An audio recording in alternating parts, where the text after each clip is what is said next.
I want to talk about our focus. Our focus in God. How is your focus? What is focus? Focus is what's ahead, how you are glued to proceed.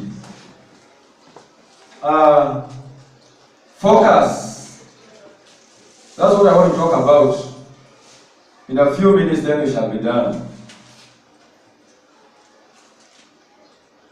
I want us to turn to our Bibles in the book of Colossians chapter 1.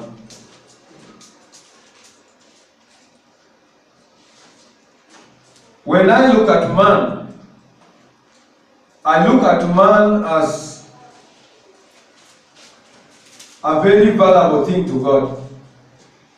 Even though on our own we may disown ourselves and even not love ourselves. You may not like yourself up to this point.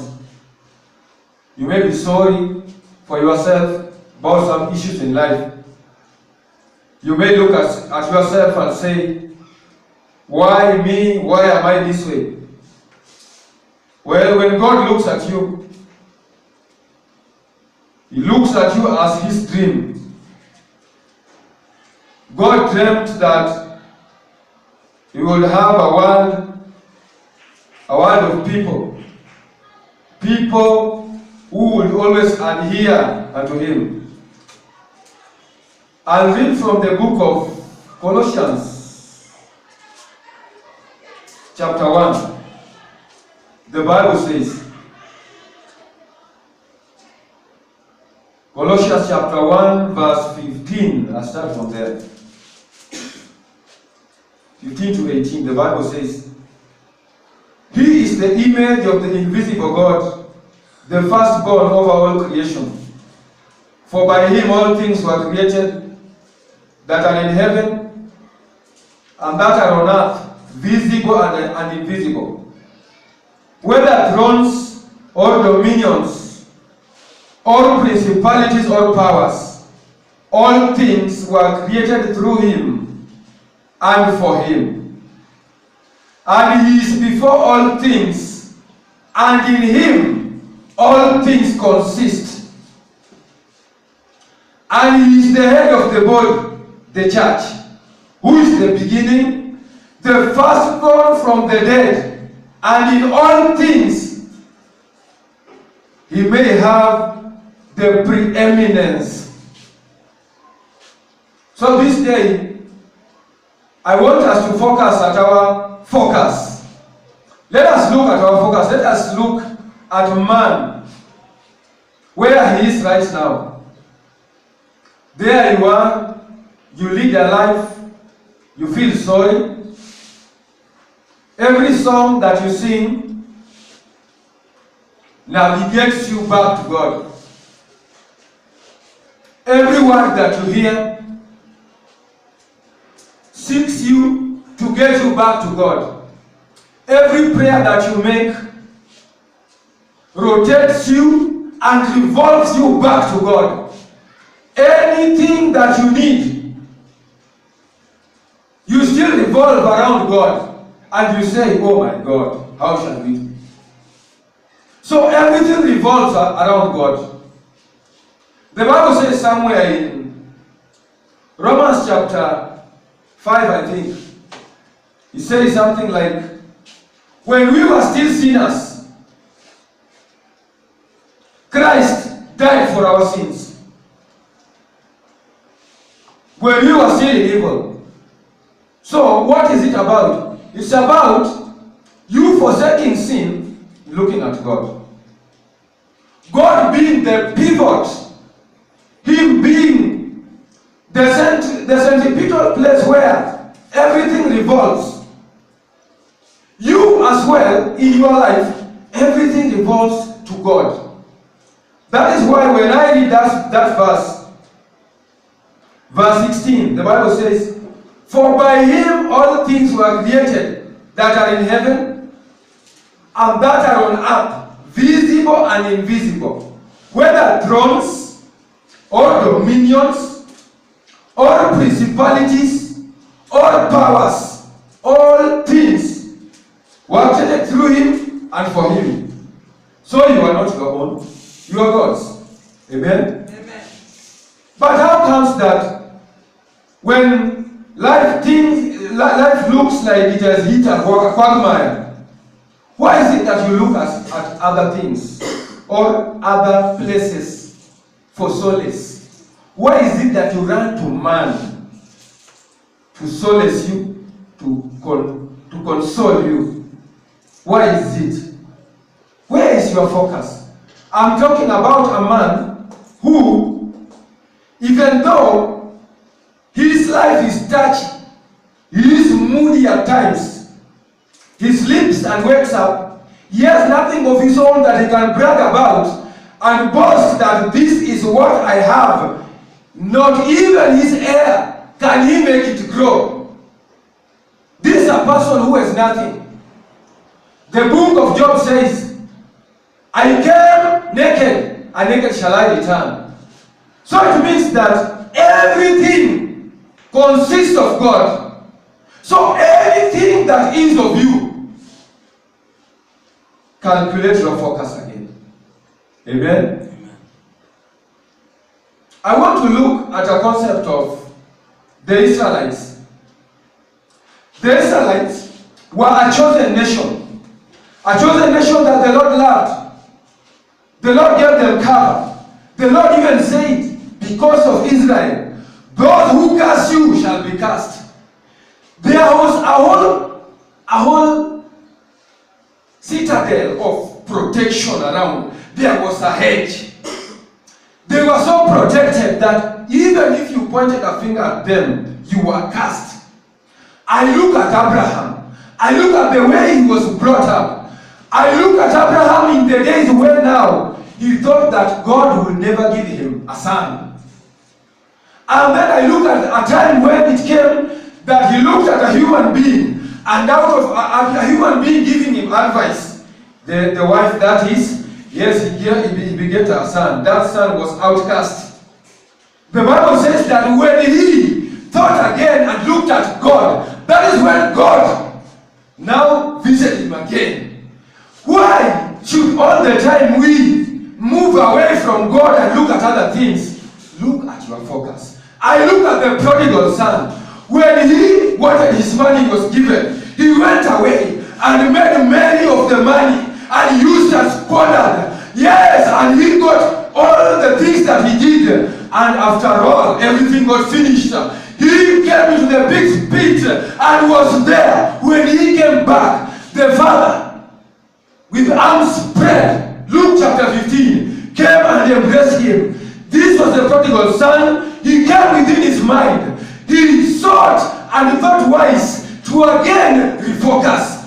His focus came back to the Father. I'm talking about a people who need God but run away because of their whims and the things that call for self. Self. Can the self die? Can you kill the self? If only you seek for yourself, then you won't go far. Amen? Amen. Exodus chapter 6.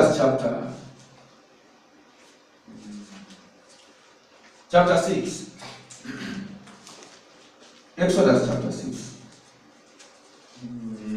Yeah, Exodus chapter 6. I want to read a number of verses. I want to give you a picture of how the God sent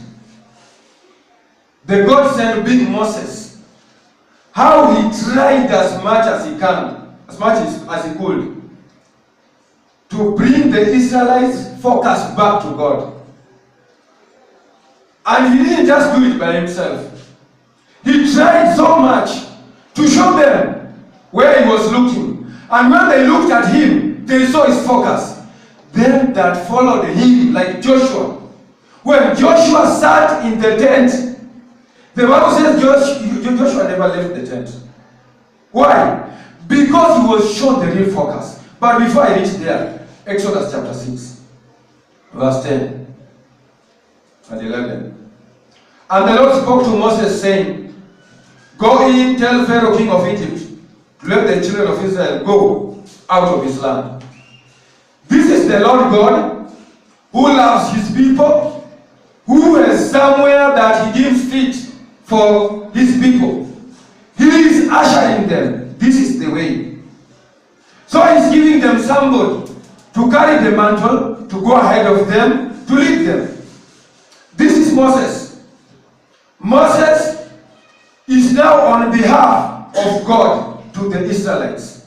The Israelites, when they look at Moses, they see God. Because Moses is God ordained. Exodus chapter 7 verse 1.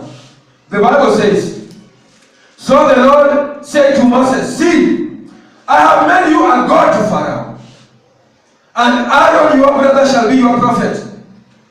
This is God putting Moses in his place and telling the people, this is now your focus.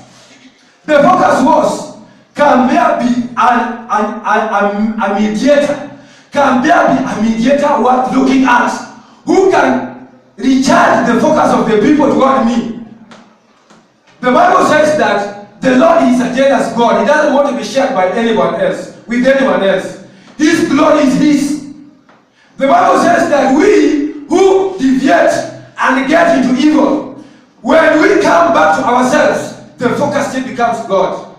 I'm talking to the people of Kayole. I'm talking to everybody who's hearing me today. I'm saying, if your focus is God, then where are you looking at right now? Look at the whims and the things that you like. Look at the things that drive you away from God. Look at them. They are cheap. They are silly. They are evil. They are wicked. They can't even add anything to your life. But every other day you are there. Be there things that you cherish that can't give you even a step ahead. They can't. Even if you are left there, you are told, okay, follow your things. You will hit a snag and reach someone and say, I think I need God. If God is our focus, then why do we look away? The Bible says in Exodus chapter 8, verse 28. Yes, the Bible says, Exodus 8, verse 28, the Bible says, so Pharaoh said, I will let you go, but that you may sacrifice to the Lord your God in the wilderness. Only you shall not go very far away. Intercede for me. Now, the Israelites reached a point where, in their focus to their man, they still had some desires in them that had not died. They had. Even though Moses was used and even given some 10 plagues before the Pharaoh, in order that the Pharaoh may believe that God is there and he is going with these people. Imagine, this is how adamant the Israelites were. Amen? The Bible says in Exodus chapter 8 verse 28, so Pharaoh said, I will let you go. Why did he say that he will let go? Only because the 10 plagues now had gone by. The 10 plagues had hit. The water had become blood. The frogs had been let off. Yes, everything, the 10 plagues had been released. Now Pharaoh said, I release you. Look at the things that you undergo. Look at the lifestyle that you undergo. Look at the work where you are. Look at the wife that you live with. Look at the husband that you have. Look at the children that you have begotten. Yeah, look at them. Look at your relatives. Look at how evil they look. Look at the way you also look at them, and you say, now why on earth was I born in this family? Here I am saying, if only we focus unto God, can God give us how to go? Imagine, the only thing that I can assure us all is that when we shall come back to our minds and think again and talk with God like a dialogue and tell him, Lord, I'm sorry, but now I want to go forth. That is when the Lord shall come. The Bible says in Isaiah chapter 1 verse 18, come, let us reason together. Can you reason within yourself? Can you? When man and woman are brought together to live, they lead a life that is full of chaos. They lead a life that is full of dilly-dally. They look at left and right. They look at all people who can advise them. They fail to look at God. But God had already decreed there at the Garden of Eden. Yes, somewhere in Genesis chapter 3, the Bible says that to woman, your love shall be unto him, and every of you shall be unto the man. Look, the man, because he was made first, he had the image of God. So if I told you have the image of God, the woman is to look at man. So there is something that the Lord has drawn. Allow me to refer somewhere. In 1 Corinthians. 1 Corinthians chapter 11. There's a picture of the house. How the Lord has done it. 1 Corinthians chapter 11. Verse 2 and 3. Verse 3. Verse 2 and 3, yeah. Now I praise you, brethren, that you remember me in all things, and give the traditions just as I delivered them to you. Verse 3. That's the main verse that I want. But I want you to know that the head of every man is Christ, and the head of every woman is man, and the head of Christ is God. There is a picture that is drawn. The head of every man is Christ. The head of Christ is God. The head of the woman is man. Amen? This is a picture that has been drawn, so that the Lord can bring a leeway for you to understand your focus. Where is your focus? The Lord already drawn that the woman shall be submissive to the man. To the man. Yeah, yesterday I heard somebody saying this. Somebody was saying, for the man to love the wife accordingly, the man only needs some respect. Just some respect. If the woman exudes respect to the man, then the man automatically will love the woman. How? When you hold your man in high regard and esteem him, and he feels he's the boss, and he feels he's in charge, that's all. It finishes the equation. Amen? Everything will be all right. Now, this is our God. Our God also wants the same of us. How much can you esteem him? Oh Lord, you are great, you have done me good. And not that you say it, but you mean it. When you mean it, the Lord looks at you and says, yes. Now he changes your focus from self to him. Amen? When we change our focus to God, that is when the Lord can appreciate us and do the mightier things that we think not. The Bible says somewhere in Jeremiah 33, verse 3, look unto me, and I will show you mightier things that you know not. Look unto me. So the Lord is seeking you to look at him so that he can resolve the equation that is troubling you. What is it that is troubling you today? What is it? When you look at your life, what is it? When the flood came and the water wiped everything, the flood came and washed the earth. The Bible says in Genesis chapter 6, yes, that the people were doing so much lawlessness. Yeah, there was so much lawlessness. Yes, children of men, they saw the sons of God that they were good, and they took for themselves, children of God, they took for themselves everyone according to the way they thought it was good. Look at the way. When you take some lady who is good for you, it may be not good for God. It may not be. It may be that your focus shifts to the latter, which is contrary to God. But the Lord needs you. He needs your focus. The Lord needs you wholesome, so that he can fulfill your life, so that he can get a grip of you and give you the ability to stand with him. Praise the name of the Lord. Amen. This day, I want to usher us into prayer so that we can come back to the focus that the Lord gives us. Amen? Amen. Exodus chapter 10. I get back to Exodus. My focus is upon the Israelites more.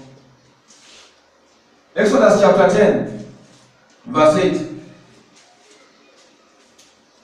So Moses and Aaron were brought again to Pharaoh. And he said to them, go serve the Lord your God. Who are the ones that are going? Who are the ones that are going? Look, when God calls us, within you should decide.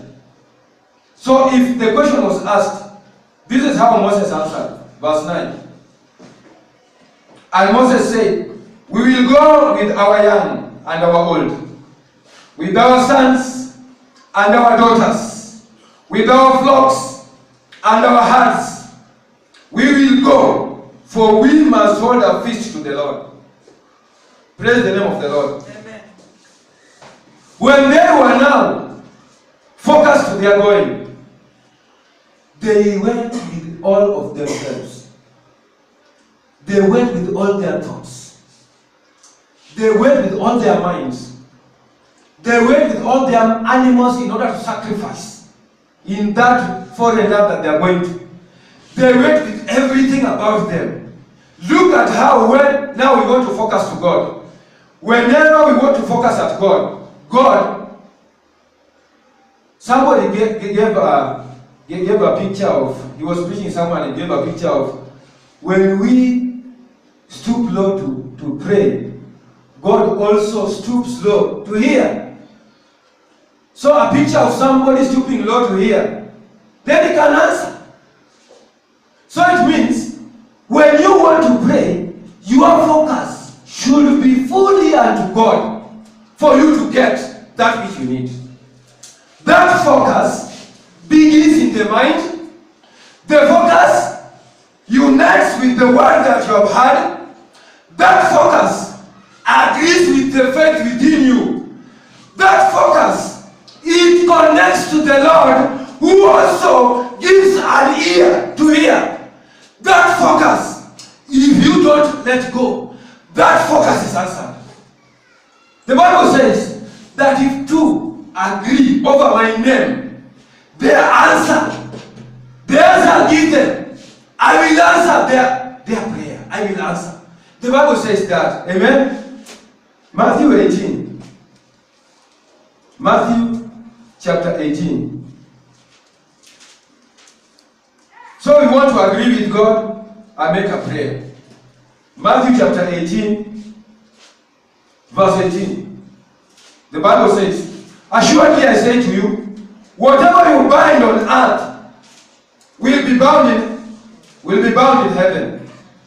And whatever you lose on earth will be loosed in heaven. So just imagine that your focus was uncompromised. When your focus is uncompromised, then the Lord is sure. You are at it. You will get it. Amen? But when at any time you look at the phone, or something distracts you when you want to pray, or when you are in prayer, something distracts and you look at it, you miss it. You miss it. At the moment of prayer, that is the moment that you connect into your answer. Amen? Amen. So I want to give us time. What is it that you have been looking for? What is it? Now I give you time to recollect yourself, because it begins with your mind. Do you agree with the word of God? If you agree with the word of God, then the Lord equally agrees with you. But when you dwindle for any second, the Bible says, and them that don't follow me. Yes, Hebrews chapter 10 somewhere. The Bible says, and them that do not follow me to the latter. Yes, my heart.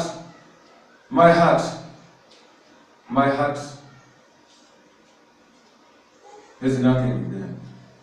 Amen? Yeah, it is Hebrews chapter, I think 5 or 6, something, 6.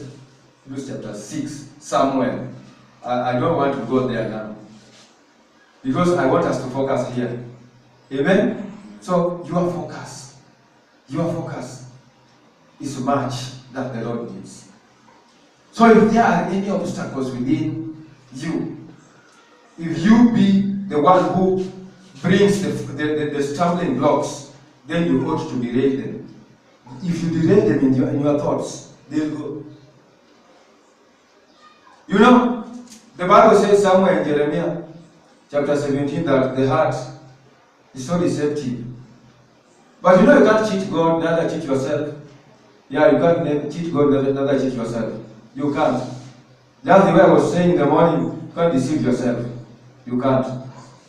Yeah, you can't say that I don't know about my condition. I'm so confused about it. No, you can't. You know what you need. The Lord is there for you. The Bible says, in fact, almost more prophets in the Bible, they still glue people back to God. If you read Ezekiel chapter 33, verse 18, is still back to God. Even where there were hindrances like, you know, our fathers sinned, and now you see our fathers are the reason why I'm going through this. The Bible says that He sent His Son to die for our sins, so that all those things of old should be old, so that he who sins should die for his sins. Amen? So, when we read back there, 18, verse 2, verse 4, yes, it says, you died for your sins. Amen? Ezekiel chapter 18. So I'll tell us this. In everything that we do, in all that we want to do, let us focus at God.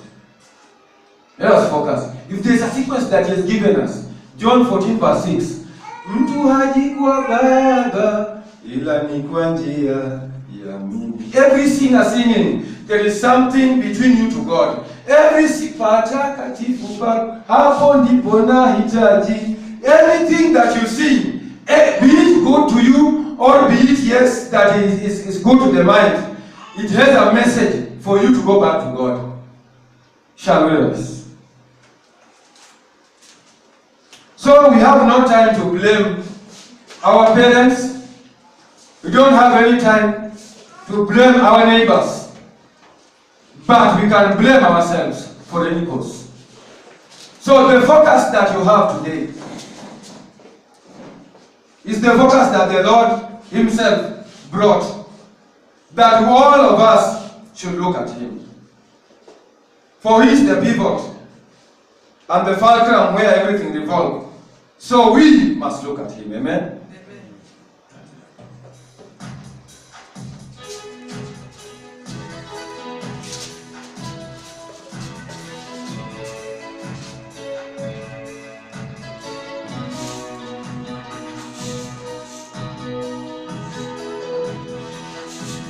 Nani kama wewe, nakuinua Mungu wangu leo.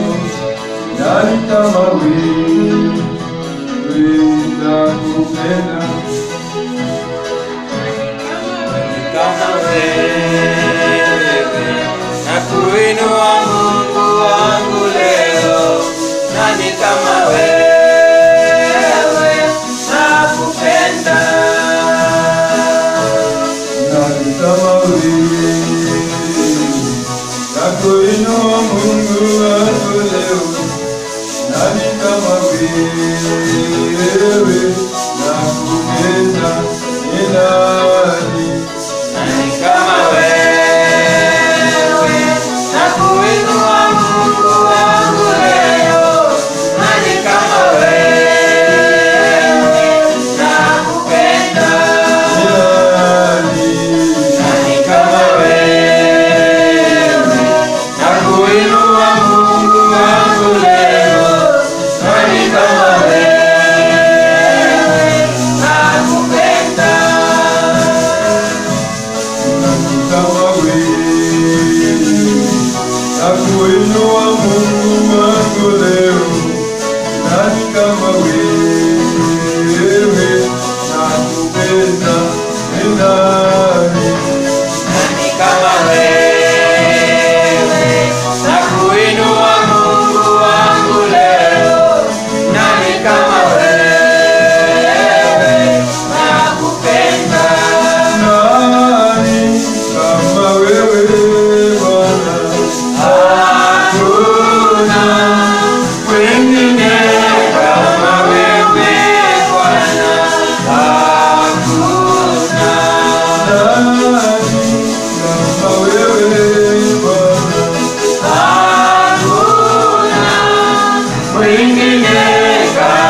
Lord has blocked my focus, Father, forgive me from every evil.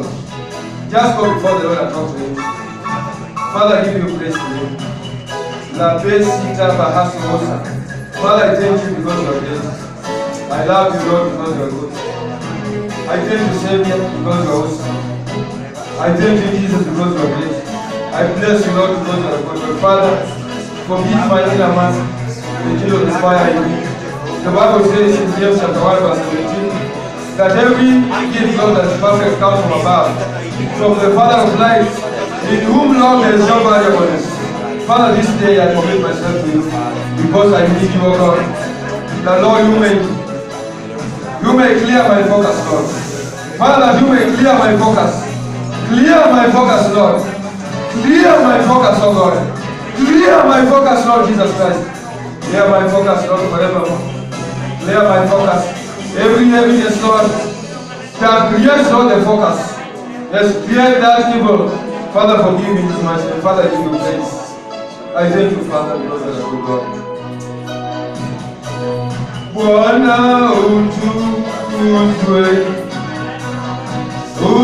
utukuzwe, Bwana utukuzwe,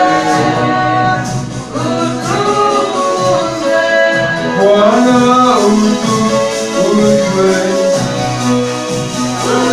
utukuzwe, Bwana utukuzwe, utukuzwe, Baba twakuinua, twakuinua, Baba twakuinua, twakuinua, Baba ninakupenda, ninakupenda, Baba ninakupenda, ninakupenda. Yeah, Lord, be magnified, be magnified, yeah, Lord, be magnified, be magnified, yeah, Lord, be exalted, be exalted, yeah, Lord, be exalted, be exalted. Yeah, Lord, we bless your name. We bless your name. Yeah, Lord, we bless your name. We bless your name. Yeah, Lord, we lift your name. We lift your name. Yeah, Lord, we lift your name. We lift your name. Yeah, Lord, we praise your name. We praise your name. Yeah, Lord, we praise your name. We praise your name. Yeah, Lord, we extol your name. We extol your name. Yeah, Lord, we extol your name. We extol your name. Yeah, Lord, we bless your name.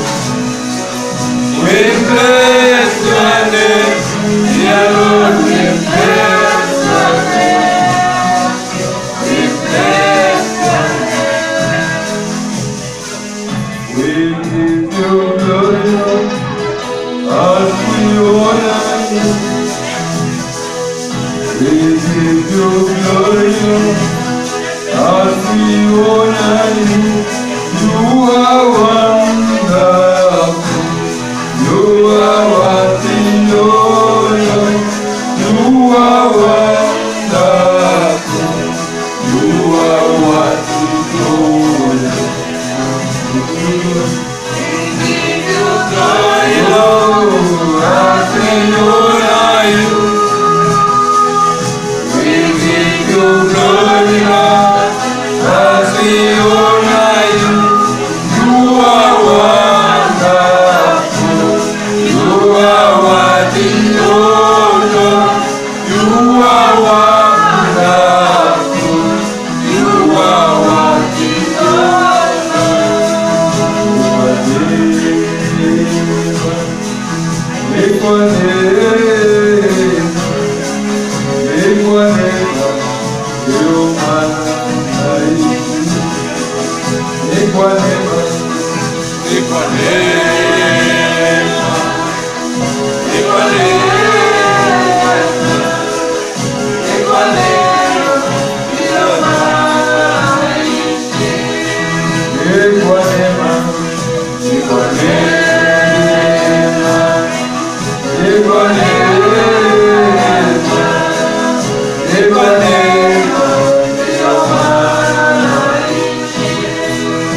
Father, you wrote our lives, Lord. You are the author of our lives. Father, in the beginning you existed, and that, Lord, everything, Lord, was done unto you. You are the pivot and the fulcrum, Lord, and all things.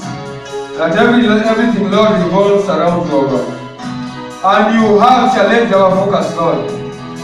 That, Lord, it is not magic, nor witch hunting, nor witches, nor wizards, nor evil, Lord, that revolves. But, Father, it is you at the helm in all ways. Father, I thank you because of this day. I bless your name because of your people. Father, thank you for polishing our focus, Lord, that we may be responsible, Lord, within ourselves and even for our faith. Father, we give you praise because of this day. Father, thank you because of our refreshed focus today. Father, give us the ability, Lord, to walk focused, Lord, unto you always. Father, that you knew that there are all things. In you, Lord, there is freedom. In you, there is everything that we can acquire. In you, Lord, there is, Lord, even chastisement, Lord, to our children when they err. In you, my Savior, there is guide to them, Lord, that are lawless. Father, you have told us so that we may guard our hearts. Father, help us to guard our hearts, that we may always, Lord, be glued unto you. Father, make our focus right. Father, polish us in and outside. The Bible says in James chapter 1 verse 17, yes, that everything, Lord, that is good, every good gift, comes from the Father of lights. It comes from above. And in it, Lord, there is no tincture of variableness. There is no any shadow of doubt. Father, there is nothing like shadow of doubt. When you say yes, Father, your yes remains yes. And this day, my Savior, govern our hearts and our minds, that we may be focused, Lord, on you always. We give you praise and honor because you are a good God. We honor your name, O Lord. In Jesus' name we pray. Amen. And may the grace of our Lord Jesus Christ, the love of God, and the fellowship of the Holy Spirit be with us now and forevermore. Amen. God bless you.